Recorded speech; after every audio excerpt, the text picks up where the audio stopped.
total attention I'm giving to this consciousness. There is attention and inattention. Inattention is wastage of energy.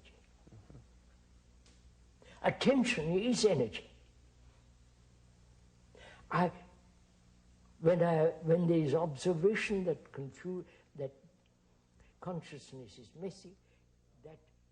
This is one of a series of dialogues between J. Krishnamurti, David Bohm, Rupert Sheldrake, and John Hidley. The purpose of these discussions is to explore essential questions about the mind. What is psychological disorder, and what is required for fundamental psychological change? J. Krishnamurti is a religious philosopher, author, and educator who has written and given lectures on these subjects for many years. He has founded elementary and secondary schools in the United States, England, and India. David Bohm is professor of theoretical physics at Birkbeck College, London University in England. He has written numerous books concerning theoretical physics and the nature of consciousness. Professor Bohm and Mr. Krishnamurti have held previous dialogues on many subjects. Rupert Sheldrake is a biologist whose recently published book proposes that learning in some members of a species affects the species as a whole. Dr. Sheldrake is presently consulting plant physiologist to the International Crops Research Institute in Hyderabad, India. John Hidley is a psychiatrist in private practice who has been associated with the Krishnamurti School in Ojai, California for the past 6 years. In the first two dialogues, consideration has been given to the process of self-identification. A range of subjects has been related to this process, including the problem of suffering, the role of thinking and memory, images, and the uniqueness or commonality of consciousness. Can these processes be observed, and what is the relationship of observation to order, responsibility, and change? Today's discussion focuses on the question, is there such a thing as absolute psychological security? We'd like to talk about the question of whether there is a deep security, whether the self can be dissolved. You've suggested that if that's possible, then the problems that the individual brings to the office, the problems... So, why do we seek security, apart from physical, apart from terrestrial security? Why do we want security? Well, we know moments of peace and happiness, and we want to stabilize that and hold that. Is that... then that becomes a memory. It's yes. Not actual security. A memory that one day we were happy, and I wish one would go back to it. Or you project an idea and a hope someday to achieve it. Yes. But why is it that human beings, probably throughout the world, seek security? What is the raison d'être? I mean, what is the demand for security? What makes people ask for security, psychologically? Well, they're occupied, they're filled with their problems. There's the feeling that if I can solve the problem, if I can find out what the right answer is, if the... That's not security, surely. There is great uncertainty, great sense of emptiness in oneself, loneliness. Really, loneliness is, let's take that for example. Okay. I may be married, I may have children and all the rest of it, but I still feel isolated, lonely. And it's frightening, depressing, and I realize it is isolating. It is, after all, loneliness, the essence of isolation, in which I have no relationship with anybody. Is that one of the reasons why human beings seek this desire for security? Yes, to fill that up. Or much deeper than that?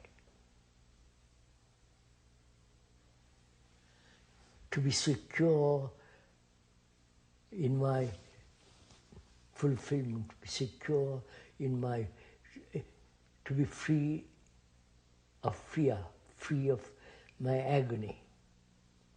I want to be free of all that so that I can be completely secure in peace and happiness. Is that what we want? Yes. Is that the reason why we seek? And we want that to be stable over time. Stable and permanent, if there is anything permanent. Is that the reason why we crave this demand, crave for security? Yes.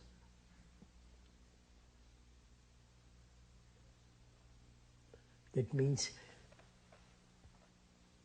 to be free from fear, and then I'm totally secure. And it feels like I have to be that way in order to function adequately. Function adequately comes later. What do you mean? If I'm secure, I'll function. Yeah. If I'm very anchored in something which I think is false or true, I'll act according to those two principles. But is it that human beings incapable of solving this deep-rooted fear, for example, I'm taking fear, and they have not been able to solve it? Yes, that's right. Psychological fears. Yeah. And to be free from that is to be so marvelously secure. You're saying that if we can solve these problems at a fundamental level. Otherwise, what's the point? How can I be totally secure? Yeah. So, is it the physical security of bread, of shelter, food and clothes spill over to the psychological field? You understand what I mean? Do you mean, is that where the psychological feeling of the need for security comes from? Yeah, partly. That one must have food and clothes and shelter. Yes. That's it. Yeah. Absolutely essential. Otherwise you four wouldn't be sitting here. Yeah. In the search of that, psychologically also I want to be equally secure. They seem to be equated. Yes, I'm questioning whether it is so. Yes.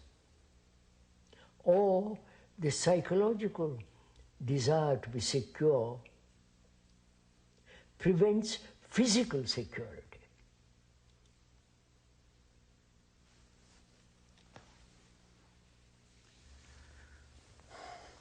It seems like the psychological desire to be secure arises out of the necessity to function in reality. I want to be psychologically secure. Yes. So I'm attached to a group, a community, a nation. Yes. Which then prevents me from being secure. Security means long-lasting security. But if I identify myself in my search for psychological security and attach myself to a nation, that very isolation is going to destroy me.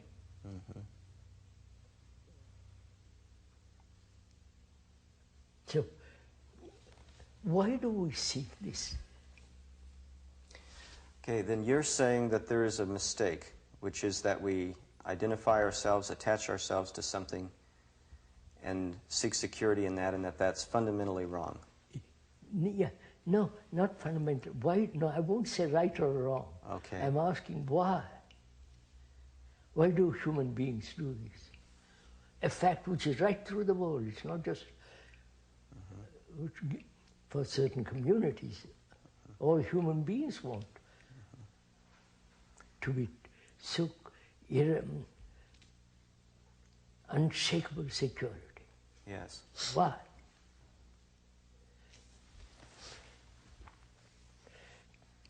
Well, I think that people have some answers. You see, if you say there's a young child or the baby, now he feels the need to be loved by his parents, and it seems that at a certain stage the infant has the need for a kind of psychological security, which he should grow out of perhaps, but since he isn't properly taken care of by his parents very often, he begins to feel lost, as you say, alone, isolated, and there arises the demand that he become inwardly secure.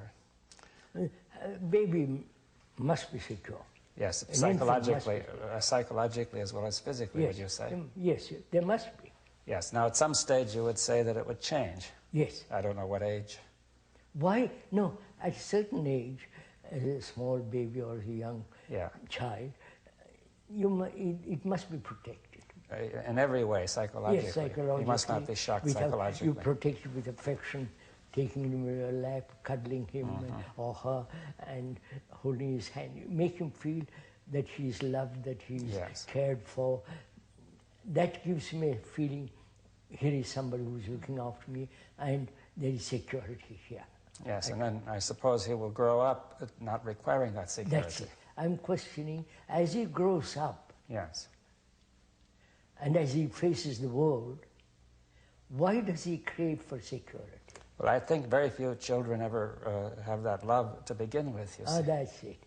So, easy. So is that the problem? Well, I don't know, but that's one factor, isn't it?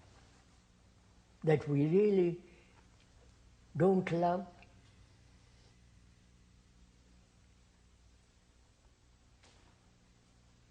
And if one loves, there is no need for security. You don't even think about security. If I love you, not intellectually, not because you give me comfort, sex, or this or that. If I really have this deep sense of love for another, what's the need for security? It's my responsibility to see that you are secure. But you don't demand it. Yes. But human beings do. And does that mean we don't love another? Yes, it means that what we love is the... Come, I love you because you give me something. Yeah. You make me feel like I'm going to get that security which I crave. Yes. Yeah. So, we're skirting around this. Why? Why do I want security so that I feel completely contained? Without fear, without anxiety, without agony, and so on. Is fear the root of all this? Well, we seem to have mentioned already several things that are the root of it. As the baby grows up and isn't loved, he feels the need for that. He remembers that. He tries to return to that or get that as an adult. He's afraid because he's not protected. And as an adult, he tries to get that protection. Also, is it unconsciously, we know that self, the me, the ego, is really totally unstable. You're saying that in its nature, it's totally unstable? In its nature, unstable. And therefore, there is this anxiety for security outside or inside. Why do you say it's totally unstable? Isn't it? Isn't our consciousness unstable? It seems to have two sides to it. One side says that if I could just get such and such, I would be stable. Yeah, and there's a contradiction to that. I may not be. I may not be. Yeah, of course. I'm not yet, but I will be. Will be. Yeah. No, much more fundamentally is not this the self itself in a state of movement, uncertainty, attached, fear in attachment, all that. That's a state of lack of stability. Therefore, I'm asking, is that the reason that human beings unconsciously, knowing the instability of the self, want security? God, the Savior. Wanting something absolute. Yeah, completely, that will give complete contentment.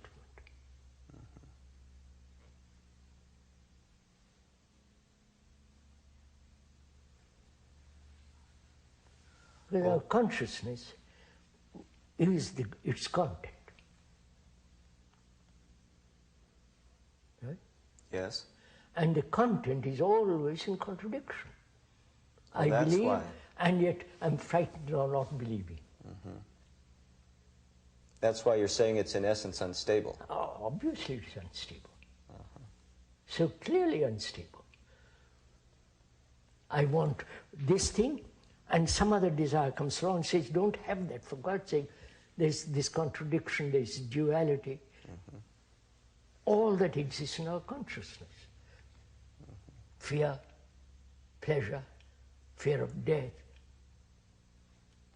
You know, all the content of our consciousness, all that.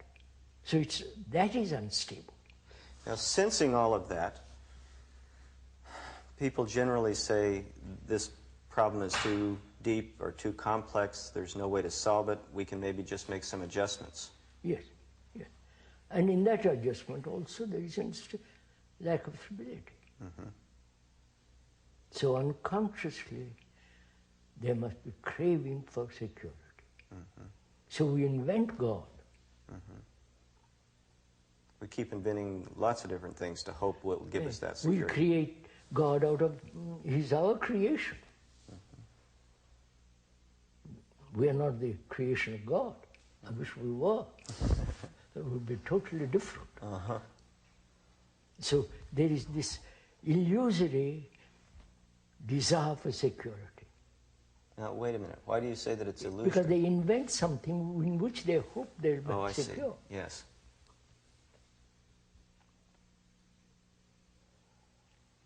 So, if the content of our consciousness can be changed, would there be need for security? If we could eliminate all these contradictions, Yes, contradictions. then maybe we would have the security because our consciousness would be stable. So that maybe we may not call it security.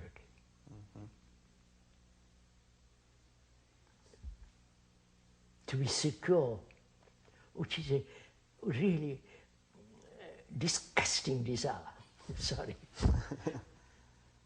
To be secure in what? About what? Personally, I never thought about security.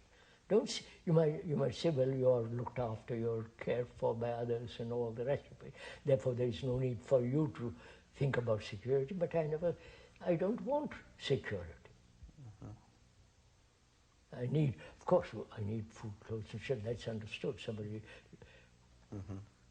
to. But we're talking about psychological security. Yeah, I'm talking a much deeper issue. And you're saying that occurs because the contents of consciousness are no longer contradictory. Is there it may not be what we know as consciousness, it may be something totally different. All that we know is fear, reward and pleasure, and the death, and constant conflict in relationship. I love you, but within limits. Within limits. I don't know if that's called love. So there is the content of consciousness is all that, which is me. My consciousness is me. in this complex, contradictory, dualistic existence, that very fact creates the demand for security. Yes. So can we eliminate the self? Well, have we gotten to the self? It seems like there's somebody in here, who's going to juggle all these things and get rid of the contradictions. But that means you are different from this, from consciousness. Right. But you are that.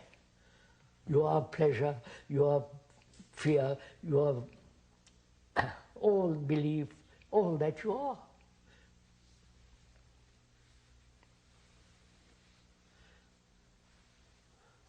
I think we don't please agree with what we're talking about, what I'm saying. It may be all Tommy rot. I think there are a lot of people who wouldn't agree with that. I think they would say that... I know there are a lot of people who wouldn't agree because they haven't gone into it. They just want to brush all this aside. Well, let's look at this. Is there a self that's separate, that's going to be able to somehow iron out these contradictions? No. Well, how do you know?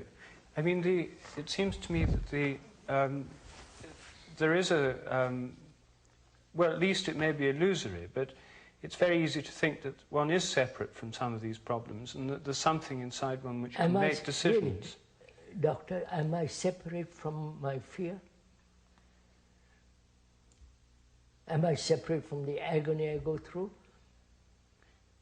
The depression? Well, I think that there's something within one which can examine these things, and that indicates there is some kind of separation. Because there is the observer, yes, separate from the observed. Yes. Is that so?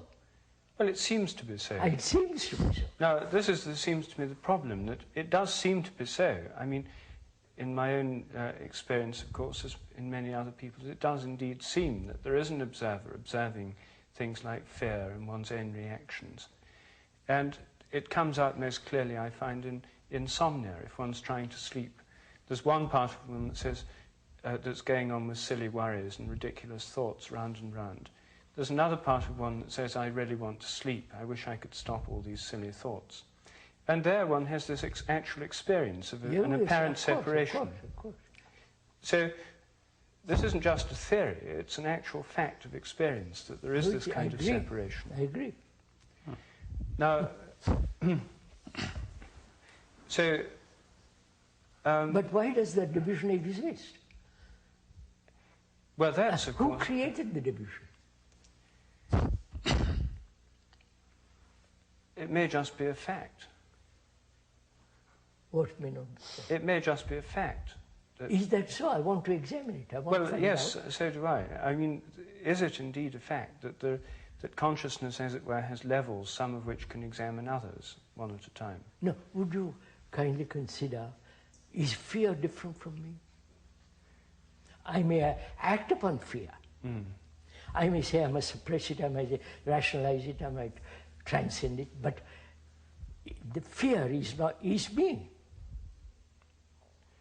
Well, I only invent the separation when I want to act upon it. Mm. But otherwise I am fear. The common and ordinary way of analysing it would be to say, I feel afraid, as if the afraidness was separate from the I. I want to get out of this state of feeling afraid, so I want to escape from it, leaving the fear behind, and the I will pass beyond it and somehow escape it. This is the normal way we think. I know, I will. So, what's wrong with that? Well, you keep up this conflict. But it may, I think he's saying it may be inevitable. It may be inevitable, you see. I question it. Oh, right, yeah. So then could we make it less... I mean, how do you propose to show it's not inevitable? First of all, when there is anger, at the moment of anger, there is no separation. Right? When you're very angry... Yeah, of course, I mean... What we normally say is you lose control of yourself and the separation disappears. You become the anger, yes. At the moment when you are really angry, there is no separation. The separation only takes place after. I have been angry. Right? Now, why? Why does the separation take place? Through memory. Through memory, right? Because I've been angry before. So the past is evaluating, is past recognizing it. So the past is the observer. That may not be obvious. You know, for example, I may have physical reactions that go out of control, like sometimes the hand or the body, and I say I'm observing those physical reactions going out of control, and I would like to bring them back in, right? Yes. Now, I think somebody might feel the same way, that his mental reactions are going out of control, and that they momentarily escaped his control, and that he's trying to bring them back in. See, now, that's the way it may look or feel to many people. And, So what? Well, then it is not clear. Have we made it clear that that is not the case? You see. I'm trying to point out. I don't know if I make myself clear. And when one is frightened, actually, there is no me separate from fear. But then there's some... when there is a time interval, there is the division.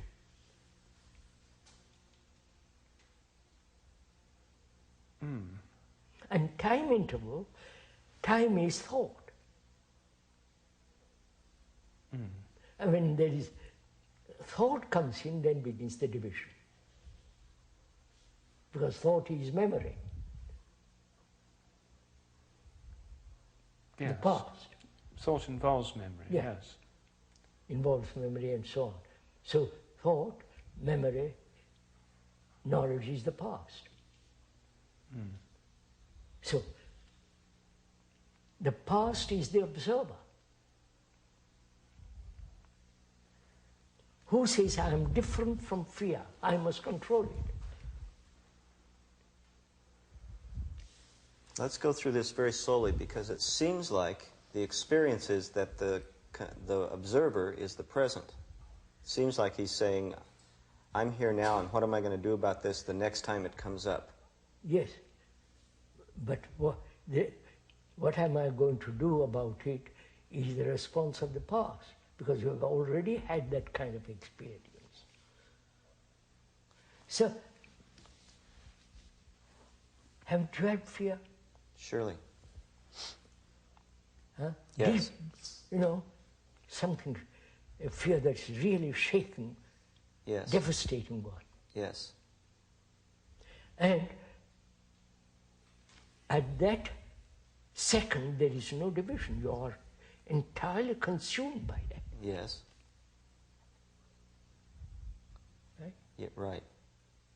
Now, then thought comes along and says, I've been afraid of because of this and because of that. Now I must defend myself, rationalize fear, and so on, so on, so on. It's so obvious. What are we discussing? Well, Okay. you see, I think coming back again to the physical reaction, which can also consume you, and you say at the next moment, you say, I didn't notice it at the time. Thought comes in and says, that's a physical reaction. Yes. Now I know it. You see, now what is the difference of these two cases? You see that in the second case, it would make sense to say, I know that I reacted this way before, right? I can take such and such an action. Right? You see I don't quite follow this. See, somebody can feel that it's true I get overwhelmed by a reaction and thought comes in, but that, in many areas, that's the normal procedure for thought to come in if something shattering happens. And then a moment later you think, what was it? Right? Yes. Now, in some cases that would be correct, right? Quite right. Now, why is it in this case it is not, you see? I see what you mean. It's answered.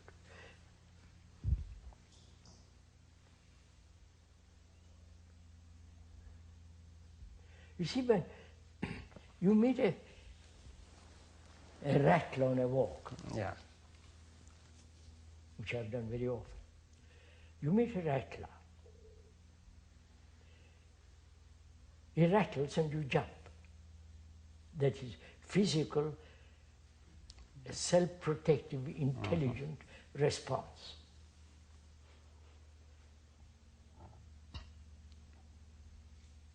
That's not fear. Right. Well, not psychological fear. Huh? It has been called a I kind know, of I fear. wouldn't call that psychological fear. No, it's not psychological fear. It's a simple physical reaction. Physical of danger. reaction, which is an intelligent reaction, not be bitten by the by rattler. Yeah, but at that a moment later, I can say, no, that's a rattler, or it's not a rattler. I may discover it's not a rattler; it's another snake, which is not so dangerous. No, not so dangerous. Then I pass it by. But then thought comes in, and it's perfectly all right. Yes. Right? Yes. But here, when I'm angry or frightened, Then thought comes in. and it's not all right. It's not all right Yes. because, I see what you're trying to get. Why do I say it's not all right? Because fear is devastating. It blocks one's mind, thought, and all the rest of it. One shrinks in that fear. Yes, I think, I see that you mean that possibly that when thought comes in, it cannot possibly come in rationally in the midst of fear. Yeah. Right? Yes. Is that what you... I'm trying to So say. in the case of physical danger, it could still come in rationally. Yes. Here it becomes irrational. Yeah. Why I'm asking you, why? Why doesn't one clear up all this awful mess? Well, it isn't clear. Look, sir, It isn't. it is a messy consciousness. Yeah, it's a messy consciousness. Messy consciousness, contradicting, Yeah. frightened. Oh, so many fears and so on. It's a messy consciousness. Now, why can't we clear it up?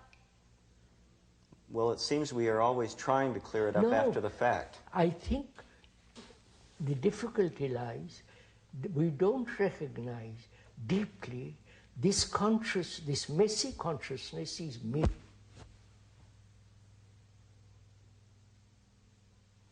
And if it is me, I can't do anything. I don't know if you get the point.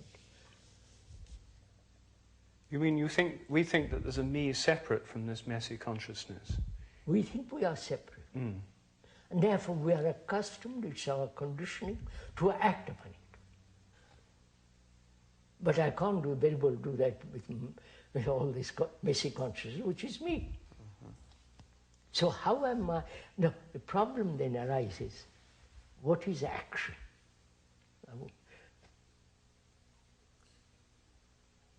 We are accustomed to act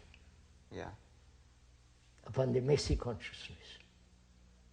When there is realization, the fact that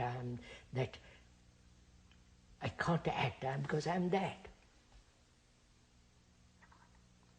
Then what is action? That's non-action. Okay. That's not okay. That is the total difference. Yeah, I think I understand. On the one hand, there's the action of consciousness on itself, which just perpetuates things. Yes. And seeing that, then it ceases to act.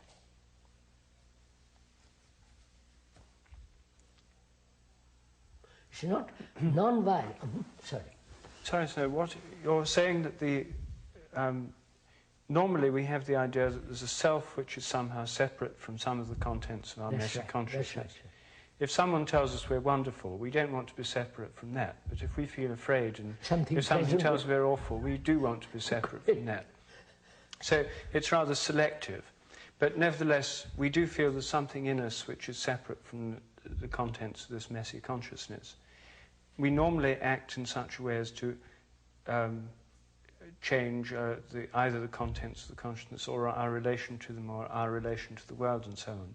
But we don't normally examine this apparent separation between the self, the me, and the contents of the messy consciousness.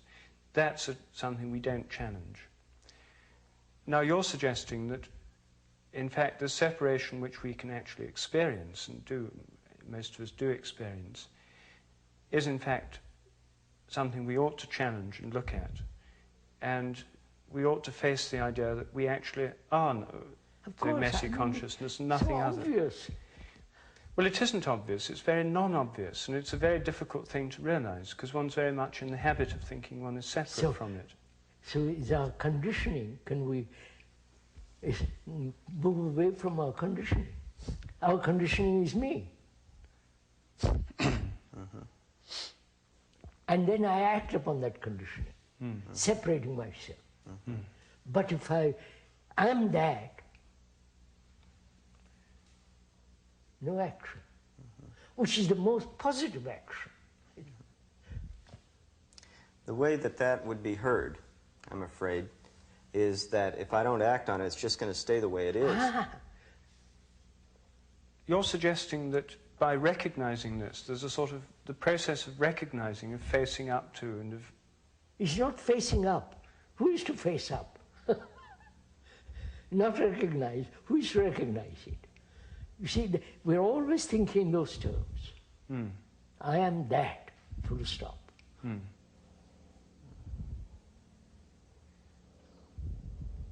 We never come to that realization. Totally. There is some part of me which is clear.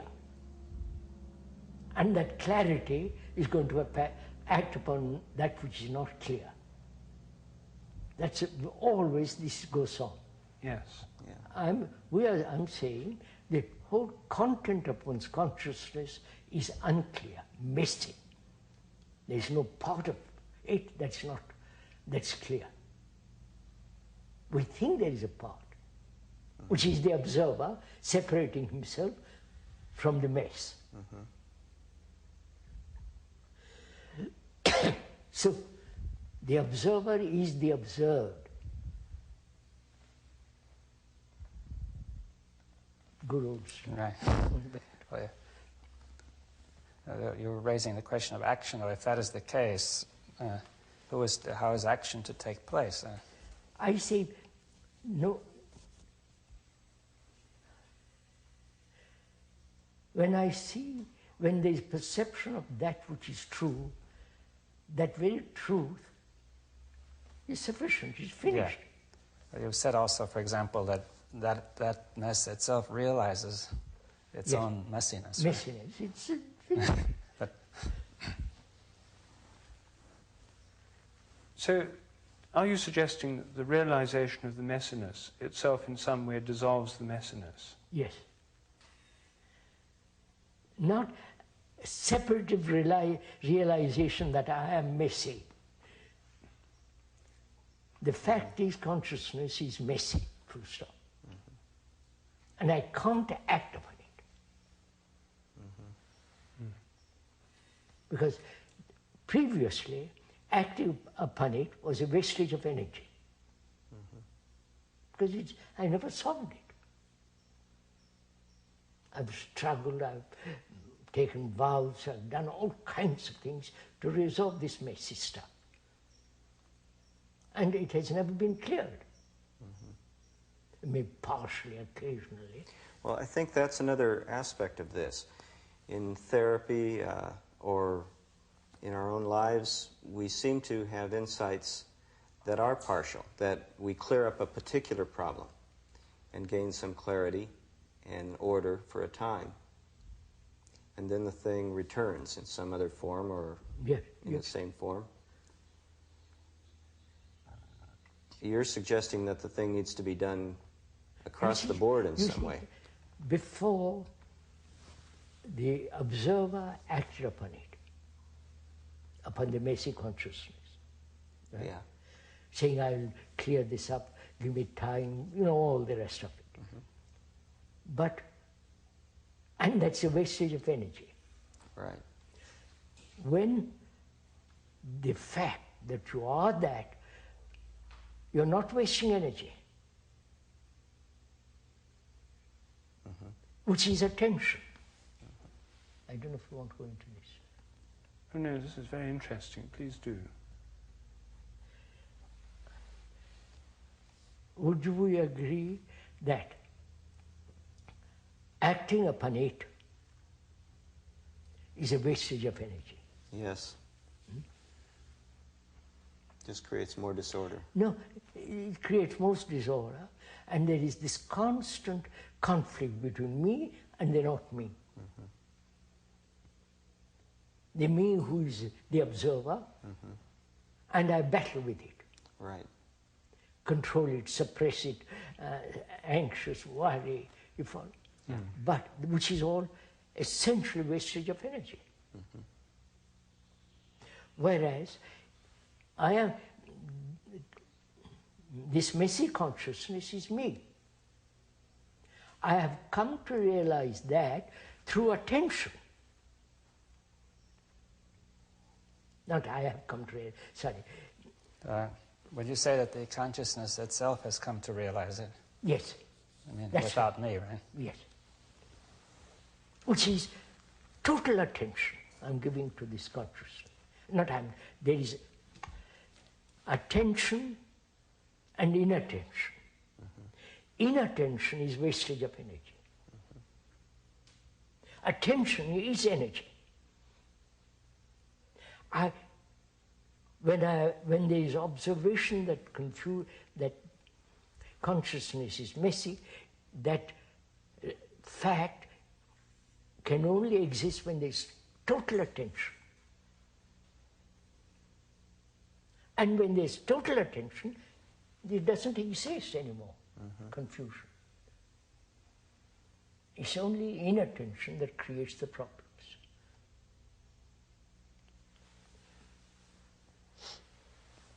Refute it. But I don't understand entirely what this total attention that you're talking about would only be able to have this effect if it somehow was something completely in the present and devoid of memory. Of course, attention is that. If you attend, now, just if I attend to what you have said just now, devoid of memory, which is attention, I listen to you not only with the central ear, but with the other ear, which is I'm giving my whole attention to find out what you're saying, which is actually in the present. Attention, inattention, there is no center.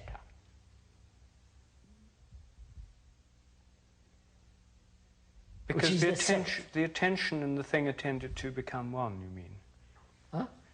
You mean there's no center in the attention because the attention is all there is. The thing attended to and the attention is all there is. No. There is messiness because I've been inattentive. Right? Yes. When there is the observation of the fact that the observer is the observed, and that state of observation in which there is no observer as the past, that is attention.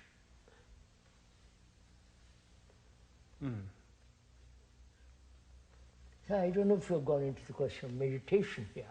I don't, that's another subject. Well, that may be a relevant subject. It seems that what you're talking about may happen partially. It can't happen. Then you keep how partial mess and partial not mess. We're back again in the same position. Yes. But do you think this kind of attention you're talking about is the sort of thing that many people experience occasionally in moments of great beauty, or occasionally a piece of music they're really enjoying, lose themselves and so on? Do you think that many of us have had glimpses of this in these kinds of experience? That's it. When I see a mountain, the majesty, the dignity and the depth of it drives away myself. a child with a toy, the toy absorbs him. Mountain has absorbed me. Toy has absorbed the child. I said, that means something, there is something outside which will absorb me, which will make me peaceful.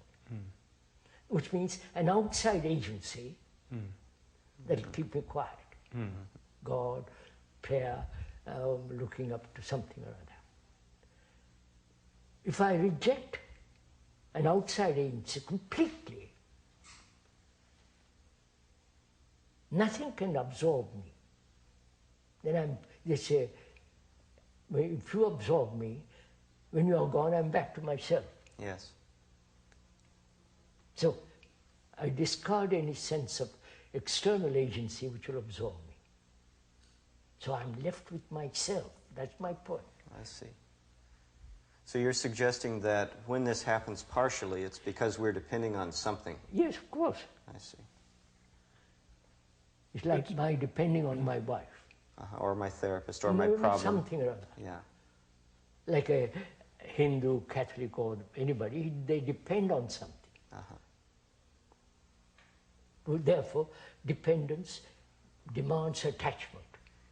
Now, it's possible to listen to you say this and have the idea of what you're talking about and try and do that. Ah, you can't do it. That means you're acting again. You want something out of it. In exchange, I give you this, give me that. That's just a trade. Here it's not like that. You are inquiring into something which demands a great deal of thought, great deal of intelligence, and attention that says, look, why is there this division, this mess in the world? Because our consciousness is messy, and so the world is messy.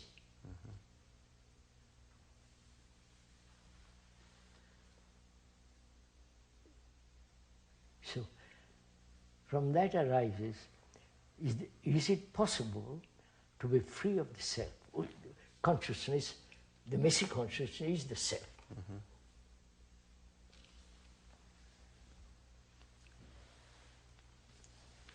It's not possible to be free from the contents of consciousness, different experiences. As long as my eyes are open and I'm looking, I see all sorts of different things.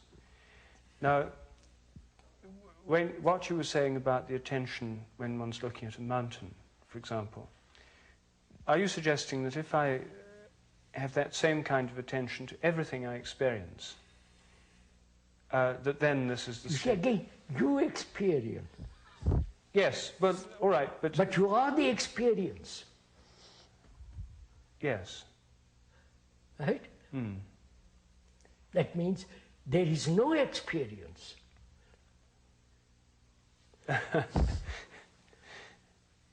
There's just attention, you mean?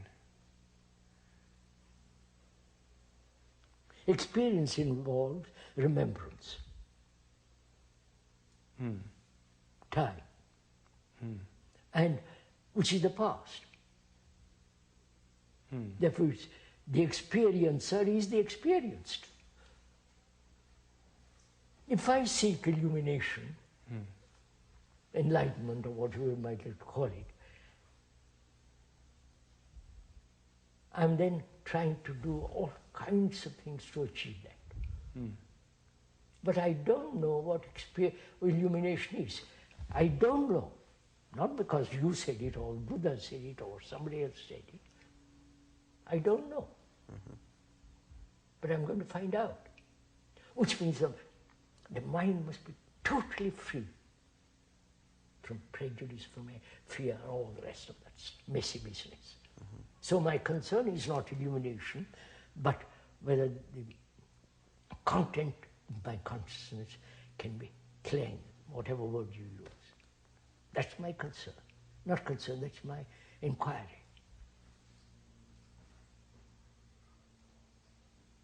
And as long as I am separate from my consciousness, I can experience it, I can analyze it, I can tear it to pieces, act upon it, which means perpetual conflict between me and my consciousness.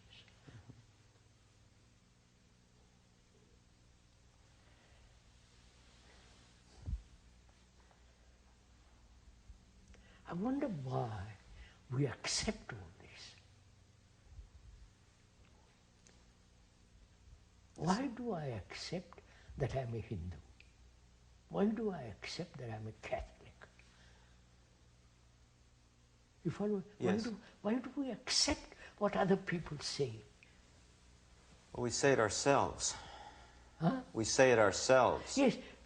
No, not only we say it out, but it's encouraged, sustained, nourished by people outside. Why? Why do we accept? He is a professor, and he's teaching me. I accept that. Because he knows biology much more than I do. I go to his class, and I'm being informed with what he says. But he's not my guru. He's not my behavioral guide. He's giving me information about biology, and I'm interested in it. I want to study it, and I want to go out in the field and do all kinds of stuff. But why do we accept authority, psychological authority, spiritual, quote, spiritual authority? Again, we come back to security. I don't know what to do, but you know better than I do. You're my guru. I refuse that position.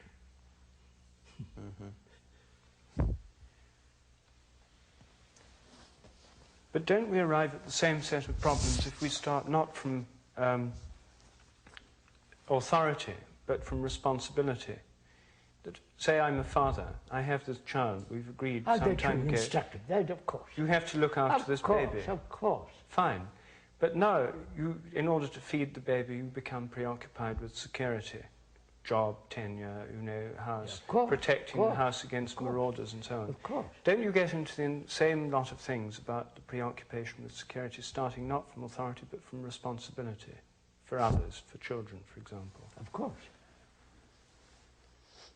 So then what is the answer to that? It's easy to say you should reject responsibility. Of course, if I have money, if I earn money, job, and so on, I have to look after myself. If I have servants, I have to look after servants, my children, perhaps their children too. I'm responsible for all that. Yes. Physically, I'm responsible. To give them food, to give them right amount of money, allow their children go to proper school, like my children. I'm responsible for all that. But isn't that going to bring you back to the same position of insecurity and so on that you were trying to dissolve by this rejection of authority? I don't see why I need spiritual or psychological authority. Because if I know how to read myself, I don't need anybody to tell me. But we have never attempted deeply to read the book of myself. I come to you and say, please help me to read. And then the whole thing is lost. But I think what Rupert is asking is that if we start by assuming responsibility for other people, that entails what? My earning capacity. Which must be secure. Yes, secure as much as possible. Not in countries where there is tremendous unemployment. So you're saying that doesn't entail any psychological insecurity? No, of course not. But when I say he's my servant, I'm going to keep him in that place. You follow? No. Tell me more. I treat him as a servant. Yeah. Which becomes irresponsible. I don't know, naturally. But if it's a servant, he can come and go. But if it's a child, he can come and go. He's part of my family. Yeah. Well, I think the question is something like this, that suppose you are responsible for a family and the conditions are difficult, you may not have a job, and you may start to worry about it and become insecure psychologically. Yes.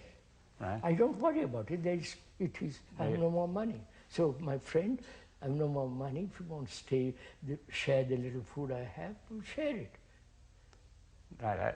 That you're saying that even if you are unemployed and you're responsible for a family, it will not disturb the order of the mind, right? Of course not. You will find an intelligent way to solve it. Deal with it. Yeah. But this kind of worry as a result of responsibility is I relative. don't call it worry. I am responsible. Yes. And therefore I look after her as much as I can. And I'm if you not, can't? I say sorry. If you can't, I can't. Why should I worry and bother? I can't. It's a fact. You're saying that it's possible to be completely free of worry, for example, in the face of great difficulties. Yes. There's no, you see, that's what I'm saying. Where there is attention, there's no need to, there's no worry, because there's no center from which you're attending. but there are still problems, and there may still be responsibilities that one's... Of course it has problems, so I resolve them. But if you can't resolve them, Then if I your give it family up. is starving... I can't. Why should I worry about it? I can't be a Queen of England. No. No, so why should I worry? But if you're a poor Indian, unemployed, your family is starving, there's nothing you can... You've tried everything, you've failed. You don't worry. Actually, surprisingly enough, a lot of poor Indians in just that situation don't worry. That's the most amazing thing about India. But then, of course, people coming along looking from outside say, well, this is fatalism. Yes, that's right. And it's often regarded as the disease of India, the very fact that so many people manage not to worry in those circumstances, to the degree that we would I'd like expect. to ask a question. You've listened to all this. Messy consciousness. Does one realize it and empty the content? Fear, you know the whole business. Yeah. Does it interest you? Yes. Totally? Yes. That means what? It means you just listen. No, it means a conversation, dialogue between us, penetrating deeper and deeper and deeper. Which means you must be free to examine. Free from your prejudice, from your previous experience. Of course, otherwise you can't examine. You can't investigate. Investigare means explore, you know, push it further and further. Now, are we willing to do that? So that actually the self is not.